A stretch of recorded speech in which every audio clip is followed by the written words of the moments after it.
நண்பர்கள் அனைவருக்கும் வணக்கம். V3 தோழமைகள் யூடியூப் சேனலில் போடக்கூடிய வீடியோக்கள் உங்களுக்கு பிடிச்சிருந்தால் பாருங்கள்.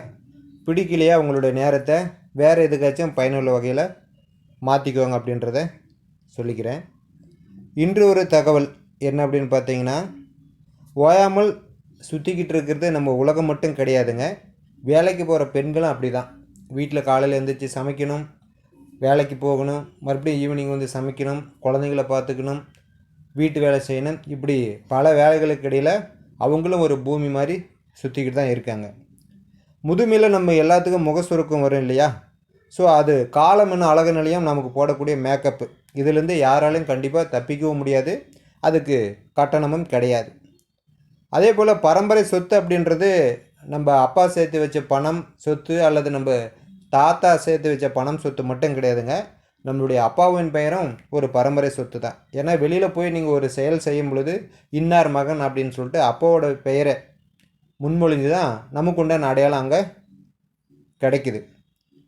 அதே போல் பார்த்தீங்கன்னா, கடவுளிடம் நம்ம போய் வேண்டிக்கிட்டு காணிக்கை செலுத்துகிறோம். எரிவா எனக்கு இதை பண்ணி கொடு, நான் இதை கொடுக்குறேன் அப்படின்னு சொல்லிட்டு. அதுதான் முதல் லஞ்சம். ஆனால் அதை எல்லாத்தையும் கடவுள் ஏற்றுக்கிட்டு நாம் கேட்ட எல்லா விஷயங்களும் செஞ்சு கொடுக்குறாருன்னா கிடையாது. அதுவே வந்து உலகினுடைய ஒரு முதல் ஊழலாக சொல்லப்படுது. அடுத்ததாக பார்த்தீங்கன்னா, பாறைக்குள்ளாரும் தண்ணீர் வைத்த இறைவன் வந்து நிறைய நபர்களுடைய இதயத்தில் கொஞ்சம் ஈரம் வைக்க மறந்துட்டார். அது ஏன் அப்படின்றது இன்று வரை தெரியவில்லை.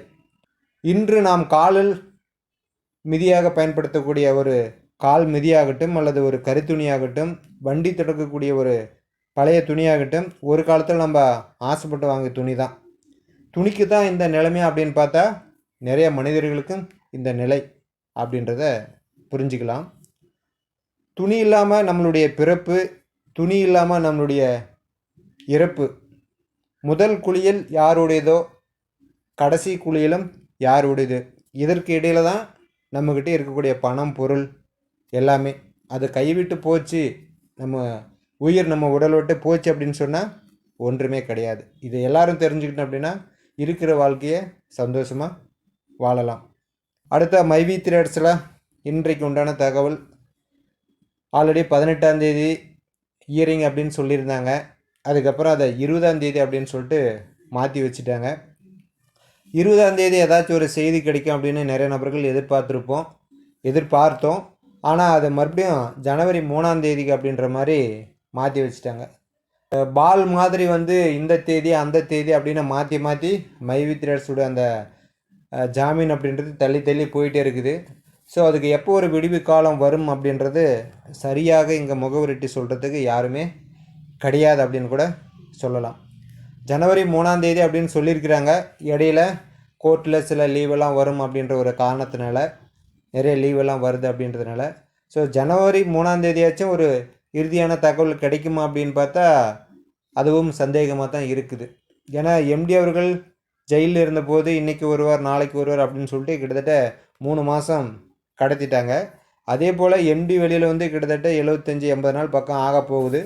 ஸோ இன்றளவும் அடுத்து அப்படின்னு போயிட்டு தான் இருக்குது. இதுக்கு நிரந்தர தீர்வு எப்போ வரும் அப்படின்றதுக்கு ஒரு பதில் இல்லை. முற்றுப்புள்ளி வைக்கிறதுக்கு ஒரு பதில் இல்லாத ஒரு சூழல் தான் இங்கே போயிட்டுருக்குது. நிறைய நபர்கள் கீழே கிண்டல் கூட பண்ண ஆரம்பிச்சிட்டாங்க. தீபாவளிக்குன்னு சொன்னீங்க, டிசம்பருன்னு சொன்னீங்க, அடுத்தது ஜனவரியே வரப்போகுது, அடுத்தது பொங்கலுக்குன்னு சொல்லுவீங்களா அப்படின்ற மாதிரியான சில கிண்டலான கேள்வியெல்லாம் கூட வருது. யாருமே இப்போ எது செஞ்சாலுமே வந்து நம்மளுடைய அமௌண்ட்டை திருப்பி உடனே கிடைக்குமா அப்படின்னு பார்த்தா கிடைக்காத ஒரு சூழல் தான் இருக்குது. ஏன்னா மைவி த்ரெட்ஸ் நிறுவனத்துக்கு ஒரு இக்கட்டான சூழல் தான் இருக்கிறத நம்மளால் கண்டிப்பாக உணர முடியுது. ஏன்னா இவ்வளோ நாளாக வந்து இவ்வளோ உறுப்பினர்கள் இத்தனை வகையான கேள்விகள் யூடியூப்பில் பேசி செஞ்சு பல வகையான இன்னல்களை அனுபவிச்சுமே அவங்க வந்து எந்த ஒரு தகவலும் பேசாமல் இருக்காங்க அப்படின்னா, ஸோ அவங்களுக்கு பேசினா இதை விட இன்னும் கூடுதலாக பிரச்சனை வரும் அப்படின்ற காரணத்தினால தான் பேசாமல் இருக்காங்க அப்படின்றத சில நபர்கள் கூறிய செய்திகள் மூலமாக நம்ம அறிய முடியுது. ஆனால் இந்த பக்கம் இருந்து பார்க்கும்போது பல நபர்கள் பல்வேறு இன்னல்களை தாண்டி அப்டேட் பண்ணியிருக்கிறாங்க. ஸோ அந்த பிரச்சனை வந்து அவங்களுக்கு நாளும் அதிகமாகிட்டே இருக்குது. அதை சமாளிக்க முடியாத ஒரு இக்கட்டான சூழலில் உறுப்பினர்கள் இருக்காங்க. அந்த சைடு இருந்து பார்க்கும்பொழுது கோர்ட்டில் கேஸு நிலுவையில் இருக்குது, நம்ம ஏதாச்சும் போய் ஒரு உறுதிமொழி கொடுத்தோம் அப்படின்னா உங்கள் மேலே வழக்கு இருக்கும்போது நீங்கள் எப்படி இந்த உறுதிமொழி கொடுத்தீங்க செஞ்சீங்க அப்படின்னு சொல்லிட்டு ஒரு பெரிய இஷ்யூ வரும் அப்படின்றதுனால பேசாமல் இருக்காங்க அப்படின்ற தகவலும் கிடைக்கப்பெறுது. ஸோ 2 பக்கமே யோசனை பண்ணி பார்த்தாக்கல 2 பேருனுடைய நிலைமையும் ஒரு பரிதாபமான நிலையாக தான் இருக்குது. இங்கே பேசினாலையும் பிரச்சனையாக இருக்குது, இங்கே பேசலை அப்படின்னா பிரச்சனையாக இருக்குது. கூடிய சீக்கிரம் இதுக்கு ஏதாச்சும் ஒரு முற்றுப்புள்ளி வைக்கிற மாதிரி ஒரு தீர்வு வந்தால் நல்லாயிருக்கும் அப்படின்றது எல்லாருடைய விருப்பமும். கண்டிப்பாக நல்லது நடக்கும் அப்படின்னு சொல்லிட்டு நம்புவோம். மீண்டும் அடுத்த ஒரு தகவலுடன் உங்களை சந்திக்கிறேன். நன்றி, வணக்கம்.